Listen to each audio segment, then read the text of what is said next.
کبھی ایسا ہوتا ہے کہ سب کچھ ٹھیک چل رہا ہوتا ہے، پھر اچانک دل بے چین رہنے لگتا ہے، کاموں میں رکاوٹ آنے لگتی ہے۔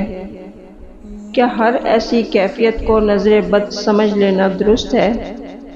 اور اسلام ہمیں اس سے حفاظت کے لیے کیا سکھاتا ہے؟ السلام علیکم۔ آج ہم بات کریں گے قرآن و حدیث کے حوالوں کے ساتھ نظر بد کے بارے میں۔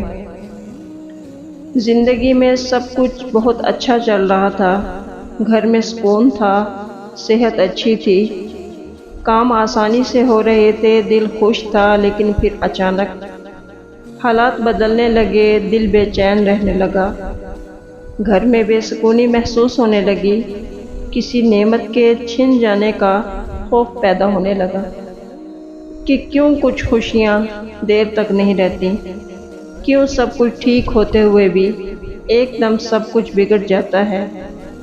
یہ وہ لمحہ ہوتا ہے جب ہم بھول جاتے ہیں کہ اپنی خوشیوں کی بھی حفاظت کرنا ہوتی ہے۔ ایسے وقت میں انسان کے دل میں ایک سوال آتا ہے، کیا یہ نظر بد ہو سکتی ہے؟ کیا کسی کے حسد سے انسان متاثر ہو سکتا ہے؟ اور اگر ایسا ہو تو اسلام ہمیں اپنی حفاظت کے لیے کیا راستہ بتاتا ہے؟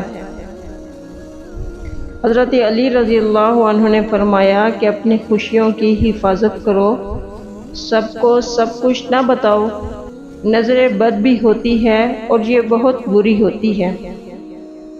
یہ جملہ ایک نصیحت نہیں، ایک حقیقت ہے جسے ہم اکثر نظر انداز کر دیتے ہیں۔ ہم جب خوش ہوتے ہیں تو چاہتے ہیں کہ دنیا کو بتائیں، لیکن یاد رکھو کہ ہر چہرے کے پیچھے خیر خواہی نہیں ہوتی، ہر کان تمہاری خوشخبری سن کر تمہارے لیے دعا نہیں کرتا۔ نہیں، ایسا نہیں ہوتا۔ کبھی کبھی وہ لوگ جنہیں تم اپنی خوشخبری سنا کر خوشی دینا چاہتے ہو، انہی کی نظروں میں تمہاری خوشی جلنے لگتی ہے۔ لیکن سب سے پہلے ایک بات یاد رکھیں، ہر پریشانی کو نظر بد یا حسد قرار دینا درست نہیں۔ زندگی میں آزمائشیں بھی آتی ہیں، بیماری بھی آ سکتی ہے، مشکلات بھی آ سکتی ہیں، لیکن اسلام نے نظر بد سے حفاظت کے لیے ہمیں ایسی دعائیں اور اذکار ضرور سکھائے ہیں جن کے ذریعے بندہ اپنے رب کی پناہ حاصل کرتا ہے۔ رسول اللہ صلی اللہ علیہ وآلہ وسلم نے فرمایا، العین حق، یعنی نظر بد حقیقت ہے۔ یہ حدیث صحیح بخاری اور صحیح مسلم میں موجود ہے، لیکن اس کا مطلب یہ نہیں کہ ہمیں ہر وقت خوف میں مبتلا رہنا چاہیے۔ ایک مسلمان کا عقیدہ یہ ہے کہ نفع اور نقصان کا اصل اختیار صرف اللہ تعالیٰ کے پاس ہے۔ کوئی شخص، کوئی نظر، کوئی حسد، کوئی مخلوق اللہ کے اذن کے بغیر ہمیں نقصان نہیں پہنچا سکتی۔ اس لیے ہمارے دل لوگوں سے نہیں، اللہ سے جڑا ہونا چاہیے۔ نظر کے ساتھ حسد بھی ہوتا ہے، اور حسد یہ ہے کہ انسان کسی دوسرے کے پاس موجود نعمت کو دیکھ کر یہ خواہش کرے کہ وہ نعمت اس سے چھن جائے۔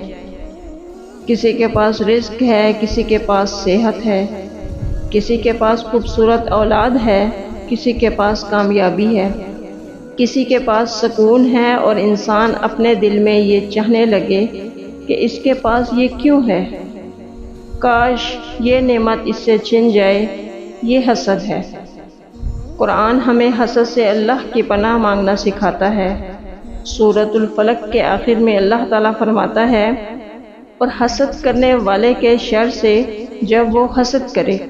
ذرا سوچیں، اللہ تعالیٰ نے ہمیں یہ صورت سکھائی تاکہ ہم اپنے رب کی پناہ میں آ جائیں۔ اگر آپ کو نظر بد، حسد یا کسی بھی نقصان کا خوف ہو تو سب سے پہلے اپنے دل کو اللہ کی طرف متوجہ کریں۔ سورۃ الفلق پڑھیں، سورۃ الناس پڑھیں۔ رسول اللہ صلی اللہ علیہ وآلہ وسلم صبح اور شام سورۃ الاخلاص، سورۃ الفلق اور سورۃ الناس 3 مرتبہ پڑھا کرتے تھے، اور یہ اذکار حفاظت کا ذریعہ ہیں، اس لیے انہیں اپنے روزانہ کی زندگی کا حصہ بنائیں صبح اٹھ کر، شام کے وقت اور سونے سے پہلے بھی تینوں اوقات میں ان صورتوں کی تلاوت کا اہتمام کریں۔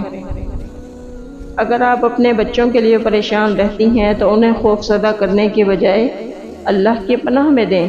رسول اللہ صلی اللہ علیہ وآلہ وسلم حضرت حسن اور حضرت حسین رضی اللہ عنہما کے لیے یہ دعا پڑھا کرتے تھے: میں تم دونوں کو اللہ کے کامل کلمات کے ذریعے ہر شیطان، ہر نقصان دہ چیز اور ہر نقصان پہنچانے والی نظر سے اللہ کی پناہ میں دیتا ہوں۔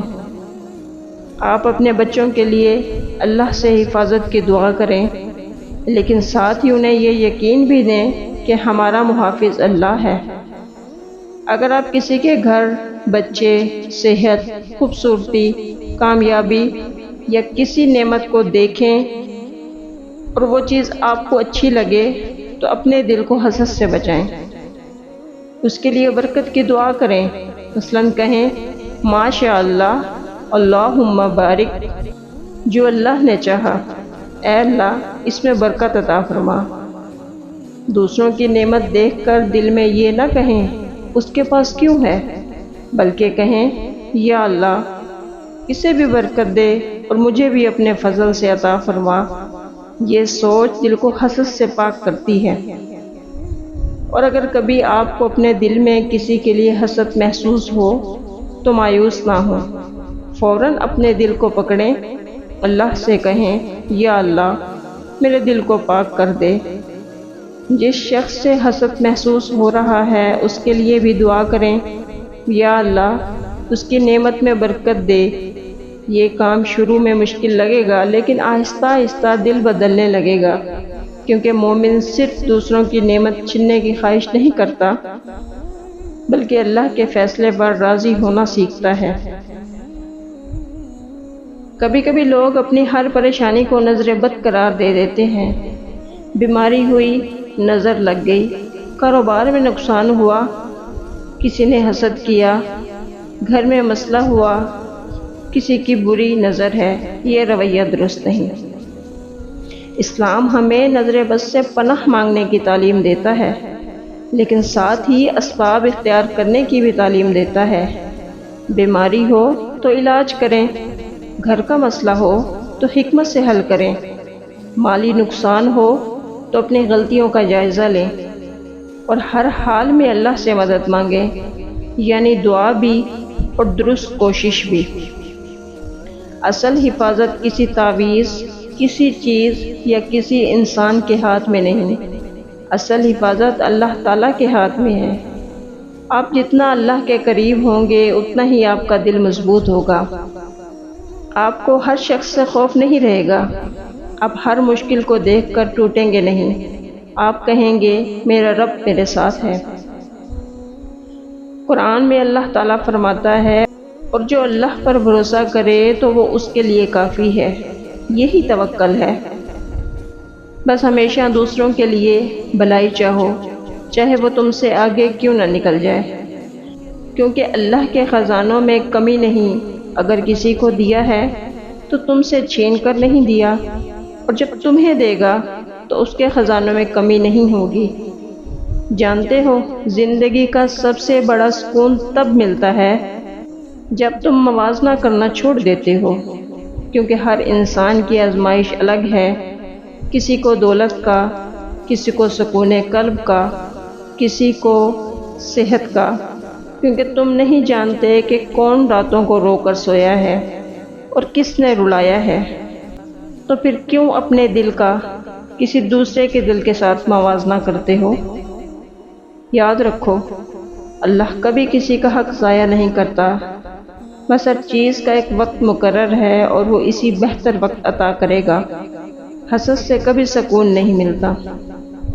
زندگی کی دوڑ میں اکثر ہم بھول جاتے ہیں کہ اصل سکون دولت میں نہیں، بلکہ اطمینان قلب میں ہے، جو صرف اللہ کی یاد میں ہے۔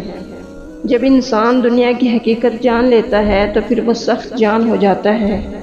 چھوٹی چھوٹی باتوں میں ٹوٹتا نہیں، دکھ میں گھبراتا نہیں، بلکہ صبر سے اللہ کی طرف جھک جاتا ہے۔ آخر میں ایک جملہ جو شاید پوری ویڈیو کا خلاصہ ہو کہ دنیا کی حقیقت ایک خواب جیسی ہے، آنکھ کھلتے ہی سب ختم، تو بس جان لو کہ دنیا میں کچھ حاصل وصول نہیں۔ آئیے دل سے دعا کرتے ہیں، یا اللہ ہمیں ہر بری نظر کے شر سے محفوظ فرما، ہمیں حسد کرنے والوں کے شر سے محفوظ فرما، اور ہمارے دلوں کو حسد سے پاک فرما، ہماری صحت میں برکت دے، ہمارے رزق میں برکت دے، ہمارے اولاد میں برکت دے، ہمارے گھروں میں سکون عطا فرما، اور ہمیں ہر اس چیز سے محفوظ فرما جو ہمارے دین، دنیا اور آخرت کے لیے نقصان دہ ہو۔ اگر یہ ویڈیو آپ کے لیے فائدہ مند تھی تو اسے صرف خود تک محدود نہ رکھیں، کسی ایسے شخص تک ضرور پہنچائیں جو نظر بد یا حسد کے خوف میں مبتلا ہے، اور کامنٹ باکس میں صرف اتنا لکھ دیں، اللہ میرا محافظ ہے۔ اللہ تعالی ہم سب کو، ہمارے رشتوں کو، ہمارے گھروں کو بری نظر، حاسدوں کے حسد اور شریروں کے شر سے اپنے حفظ و امان میں رکھے، آمین۔